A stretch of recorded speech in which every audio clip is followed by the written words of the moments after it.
Hi everyone, this is Simon Liu. I'm currently a third-year PhD student in physics from Rogers Lab at Brandeis University.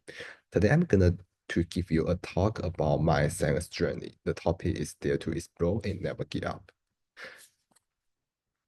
First, I want to talk about a little bit about myself. I grew up in the city called Fuzhou in China, where it's about 1 hour flight away from Shanghai and also an hour flight away from Hong Kong. This is a picture of my family. They visit me at Brandeis University last year. I have my high school in China, and this is a picture of my high school graduation ceremony. And the last picture is taken in my 18 years old birthday. My high school schoolmates celebrate the birthday with me. In the high school, I was in an international class, so I have some chance to take AP courses, such as I took like a lot of physics class, calculus class, economics class, and during that process, I find myself do well in physics and I love in science. After I graduate from high school, I enrolled in a university, the liberal arts college in the United States. The name is Denison University. We're located in Ohio. It's not too far away from Massachusetts. Here is the campus entrance. I took the second picture in a physics class. We use the apparatus to study the kinetic energy of a roller coaster. Before I entering Denison University, I know I did well in physics, but I still want to give myself some opportunity to explore different field of science. At Denison University, I take courses such as math, chemistry, computer science during my first few semester there. After that, I find I still love physics. I love the math taught in the textbook. I love doing experiment. So I finally decided to major in physics. This one is the picture of my physics cohort. Since the picture is took in 2021, it's COVID year, so we stand away from each other. This one is the picture I took with my professors, Dr. Armstrong and Dr. Walter. I have my first research experience in science at Denison University. We worked with a professor from physical education department. We tried to study the kinetic train of baseball pitcher. The goal of that research is that the goal of the research is that by studying the kinetic of a baseball pitcher, we hope to give some suggestion to the pitcher and the coach to improve their pitching efficiency. We use an infrared tracking system to track baseball pitchers' motion. On the wall, you saw there are several infrared cameras. On this object's body, there are a lot of infrared labels. Those cameras can track the motion of the labels. Here is a human object. The pitcher's body have a lot of infrared labels. The infrared system track the motion of each label. Here's the pinch motion. After we capture the motion, the next question is how to process the data I have. I wrote a code, but unfortunately, when the time I started research, I don't have any coding experience. I learned the coding when working on the projects. My professor taught me coding step by step. Honestly, it's a really tough experience at the beginning, since I know nothing. I don't have any background. I need to read a lot of things and try a lot of things, but it always fail for the first a few try. But at the end of the research, I find it's a really nice, really great experience to learn new things by doing that. I also have a chance to present my research in Denison University poster symposium.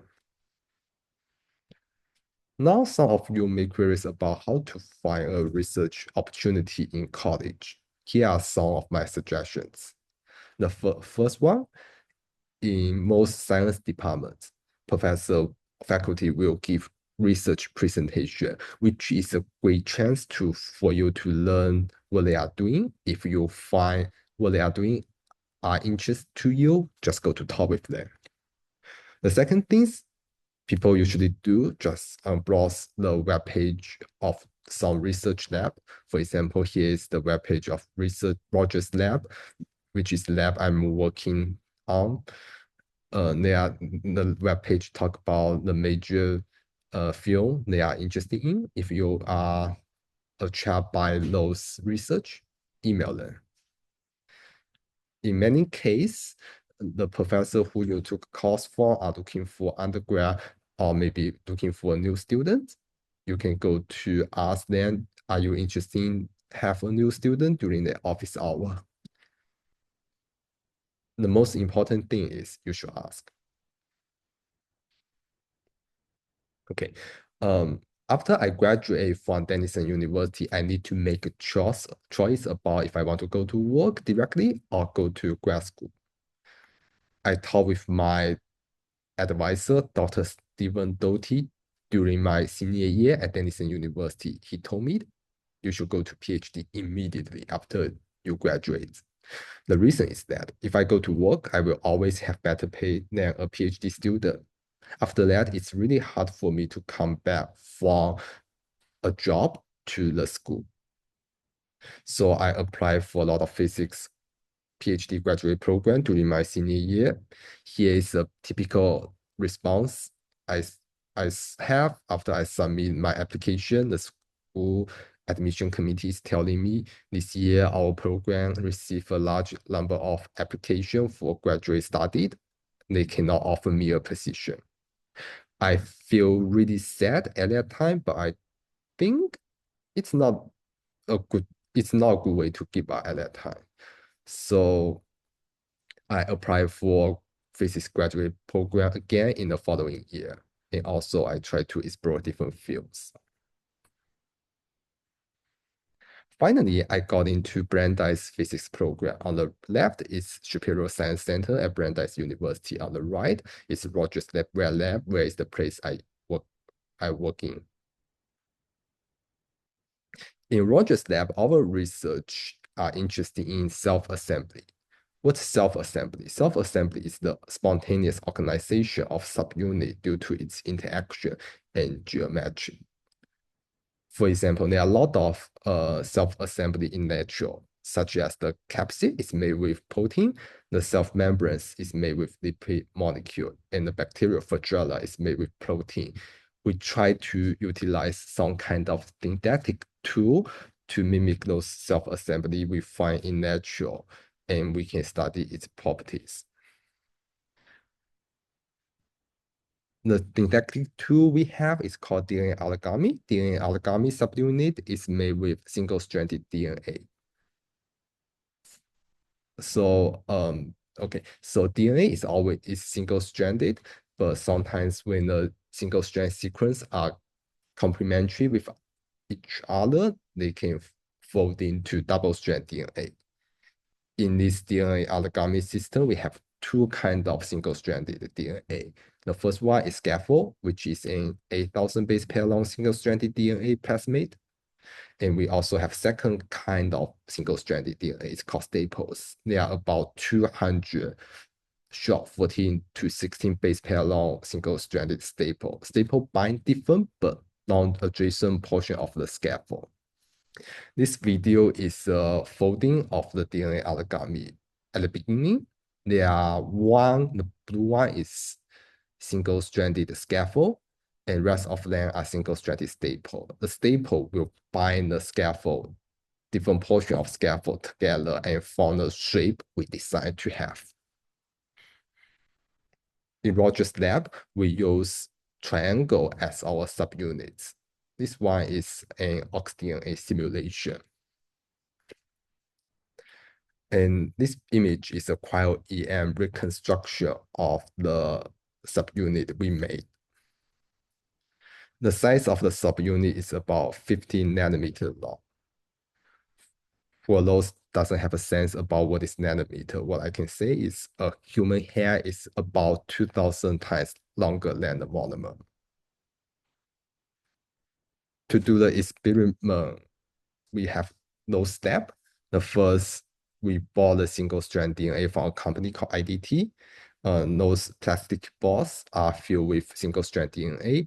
The cost of one box is about like $500. And we mix those strands together by pipetting them and incubate them in a thermocycler under a specific temperature and salt. Then we observe them under electron microscope. Electron microscope is a good tool to resolve nanometer scale structure. Here is a DNA origami tubule I made. Looking into details, those triangles are exactly the subunit I showed in the previous slide. And the size of this tubule is about like micrometer long, and the size of a monomer is about 15 nanometer. So in general, I have a really great experience working in the lab and do the research. Although when people doing experiments, we fail in the first a few times or first 10 or 20 times, but finally we could find some way to make the things work. That experience is always really rewarding. Here are some take-home message I try to give.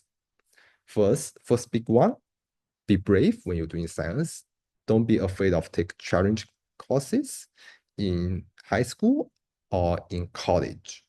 Also try to explore a wide range of fields to find your passion. Try to step out of your comfort zone.